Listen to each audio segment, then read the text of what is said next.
বাংলাদেশে হাসিনা সরকারের পতনের পর থেকেই তাণ্ডব শুরু করেছে ইউনুসপন্থীরা। চলছে হিন্দুদের ওপর জুলুম, খুন, রক্তারক্তি যেন লেগেই রয়েছে ওপর বাংলায়। বিশ্ব জুড়ে ইউনুস সরকারের বিরুদ্ধে হুঙ্কার তুলেছে সনাতনীরা। একই চিত্র বাংলার জেলায় জেলায় চলছে মিছিল, উঠছে ইউনুস বিরোধী স্লোগান।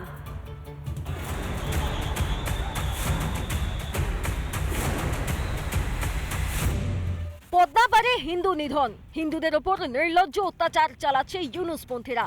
হিন্দুদের কণ্ঠ দমাতে মরিয়া ইউনুসের এই বর্বরতার বিরুদ্ধে উঠেছে সনাতনীদের প্রতিবাদের ঝড়। মঙ্গলবার পূর্ব বর্ধমানে প্রতিবাদে নামে জেলা সেবা পরিষদ ও যুব জাগরণ মঞ্চ। কার্জন গেট চত্বরে ওঠে ইউনুস বিরোধী স্লোগান।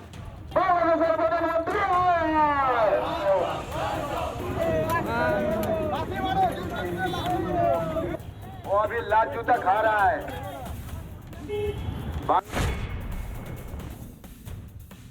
বাংলাদেশ সরকারের নির্লজ্জ আচরণের বিরুদ্ধে হুগলির সিঙ্গুরে বিক্ষোভ দেখায় জাগ্রত সনাতনী হিন্দু সমাজ।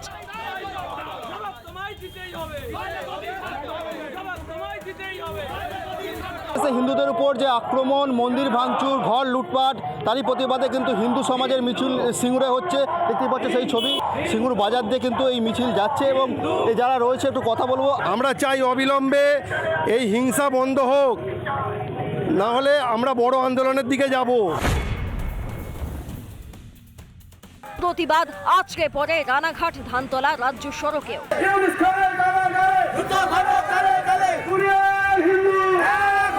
বিজেপি বিধায়ক অসীম বিশ্বাসের নেতৃত্বে সংগঠিত হয় এই মিছিল। বঙ্গীয় স্বর্ণশিল্পী সমিতির রানাঘাট শাখাও এদিন গর্জে ওঠে। হয় বিশাল মিছিল। কবে শান্তি ফিরবে পড়শি দেশে? কবে বাংলাদেশি হিন্দুরা নিজের ভিটেতে নিরাপদ বোধ করবে? জবাব দিতে ব্যর্থ বাংলাদেশের ইউনুস সরকার। রিপাবলিক বাংলা। ফের বিচারের নামে প্রহসন দেখল বাংলাদেশ।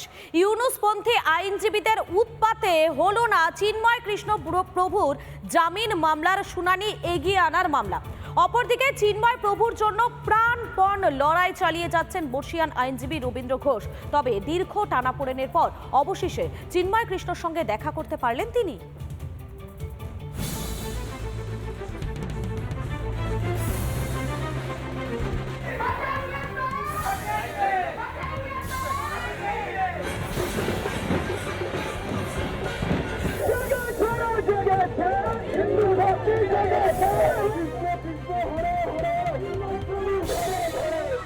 চিন্ময় কৃষ্ণ প্রভুর মুক্তির জন্য প্রাণপণ সংগ্রাম। ইউনুসের বর্বর বাহিনী, পক্ষপাত দুষ্ট বিচার ব্যবস্থা ও মৌলবাদী পুলিশের বিরুদ্ধে অসম লড়াই লড়ছেন বাংলাদেশের বর্ষিয়ান আইনজীবী রবীন্দ্র ঘোষ। বৃহস্পতিবার দিনের শুরুতে চিন্ময় কৃষ্ণের জন্য কিছুটা আশার আলো দেখা গেলেও ফের আঁধার নেমে এলো ইউনুসপন্থীদের গা জোয়ারিতে। আরও একটা দিন বিচারের নামে প্রহসন দেখল গোটা বিশ্ব। চিন্ময় প্রভুর জামিনের শুনানি এগোনোর মামলা। বুধবার সওয়ালে বাধা নিগ্রহ আইনজীবী রবীন্দ্র ঘোষকে। বৃহস্পতিবার রবীন্দ্র ঘোষকে ওকালতনামা দাখিলের অনুমতি। তাতেও ইউনুসপন্থী আইনজীবীরা বাধা দেয়। ইউনুসপন্থী আইনজীবীরা হুমকি দিয়ে রেখেছে, যার জেরে চট্টগ্রাম আদালতের কোনো আইনজীবী সওয়াল করেননি। কোনো আইনজীবী না থাকায় শুনানির আর্জি খারিজ। আজকে আমাদেরকে কোর্টে যেতে বলেছেন, আমরা কোর্টে গিয়েছি। জজ সাহেব বললেন সব ঠিক আছে, ওকালতনামা দিয়েছেন ঠিক আছে, কিন্তু চট্টগ্রাম বারের একটা লয়ারের ওকালতনামা দিতে হবে। যাদেরকে বলি তারাই রিফিউজ করছে, বিকজ তাদের উপর মারপিট হতে পারে, তাদের উপর আক্রমণ হতে পারে। তবে বৃহস্পতিবার অবশেষে জেলে চিন্ময় কৃষ্ণের সঙ্গে দেখা করতে পেরেছেন রবীন্দ্র ঘোষ। জেলে চিন্ময় প্রভু ও তাঁর সঙ্গে বন্দী অন্যান্য সনাতনীদের মানবাধিকার লঙ্ঘন স্বচক্ষে দেখে এসেছেন তিনি। ওনার পুজো অর্চনা করতে খুব কষ্ট হচ্ছে, ঠিক মতো জিনিসপত্র পাচ্ছেন না। তবে উনি ডিভিশন পেয়েছেন, কিন্তু ওনার সঙ্গে আর দুইজন সাধু যে আছে তাদের কাপড় চোপড় পর্যন্ত নাই। আর কতদিন এইভাবে চিন্ময় কৃষ্ণ প্রভুকে জেলবন্দি রাখবেন ইউনুস? গোটা বিশ্ব আজ ইউনুসের এই বর্বরতার সাক্ষী। উনি চট্টগ্রাম গেছেন এমন একটা সময়ে যখন ওখানকার ওই জেহাদি আইনজ্ঞরা অন্য সমস্ত আইনজ্ঞদের শাসিয়ে রেখেছে, তারা যেন চিন্ময় কৃষ্ণ দাসপ্রভুর হয়ে না দাঁড়ায়। কট্টর ইসলামবাদীদের বিবেক বলে কিছু থাকে না।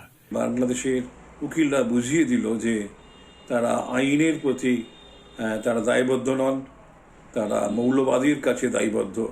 একটা ভয়ানক দৃষ্ট হয়ে দাঁড়াচ্ছে সারা পৃথিবীর কাছে। চিন্ময় প্রভুর গ্রেফতারের দিন থেকেই বিচারের নামে প্রহসন চলছে বাংলাদেশে। ইউনূসের আশকারায় হুমকি দিয়ে জামিন আটকে রেখেছে মৌলবাদী জামাতিরা। ইউনূস বোধহয় ভুলে গিয়েছেন একদিন কড়াই গন্ডায় তার থেকে সব হিসেব বুঝে নেবে বাংলাদেশের সনাতনীরা। রিপাবলিক বাংলা। অশান্ত বাংলাদেশের পরিস্থিতি, আর সেই সুযোগ নিয়ে যে ভারতে অনুপ্রবেশ বাড়ছে না, তাই বা কে বলতে পারে বলুন তো? শুধু কাঁটাতারবিহীন সীমান্তে তো নয়, রয়েছে আরও একাধিক গুপ্তপথ। দেখুন রিপাবলিক বাংলার একটি বিশেষ রিপোর্ট।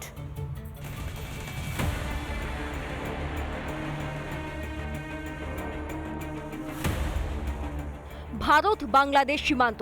বাংলাদেশের অস্থির পরিস্থিতির পরেও সীমান্তের অনেকাংশই আজও অরক্ষিত, যা রীতিমতো ভয়ের কারণ হয়ে দাঁড়িয়েছে।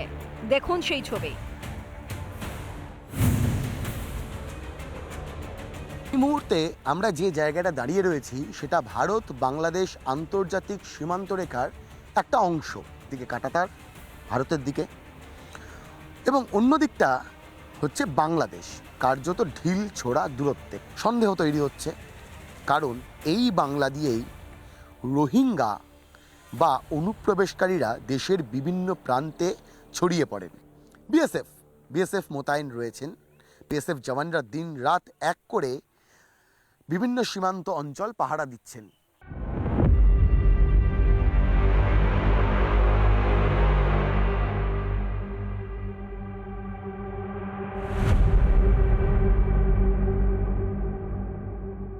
কাঁটাতারহীন এলাকা এতটাই বড় যে কে কখন সীমান্ত দিয়ে এপার ওপার করছে তা নজরে রাখা এক প্রকার অসম্ভব। সুবিধা অসুবিধা বলতে কী হবে না, একটা থাকে কী মানে একটা গার্ড মতো থাকে, যেন কোনো অসুবিধা না হয়। যাদের আমাদের এই বিএসএফ দাদারা আসে, সেন্টি দিচ্ছে। বিএসএফের তো সুবিধা হয়। হ্যাঁ, বিএসএফ থাকলে ওদের সুবিধা, সবার সুবিধা হয়। তবে অনুপ্রবেশ যে একেবারেই হয় না তাও মানতে নারাজ স্থানীয়রা। এখানকার লোক থাকবে নিশ্চয়ই, হয়তো সেটা আমরা জানি না। আমাদের সাথে ভালোবাসা দিয়ে থাকছে, হয়তো তাদের সাথে ফোন কন্ট্যাক্ট করছে যে এইরকম টাইমে আসে। হ্যাঁ, হয় এরকম হতেই পারে। এবার আমরা কাকে তো ধরবো, কাকে বসবো? এবার নদীর পাড়ের ছবি দেখুন। জলস্তর শীতকালে গোড়ালির থেকেও কম উচ্চতায় থাকে। অনেকেই যেটা সন্দেহ করেন যে এই কম জলস্তর আর তার সঙ্গে তীব্র কুয়াশা সমস্ত কিছু মিলিয়েই এই যে অঞ্চল, এই অঞ্চল দিয়েই মূলত অনুপ্রবেশের চেষ্টা চালায় বাংলাদেশের থেকে বেশ কিছু মানুষ।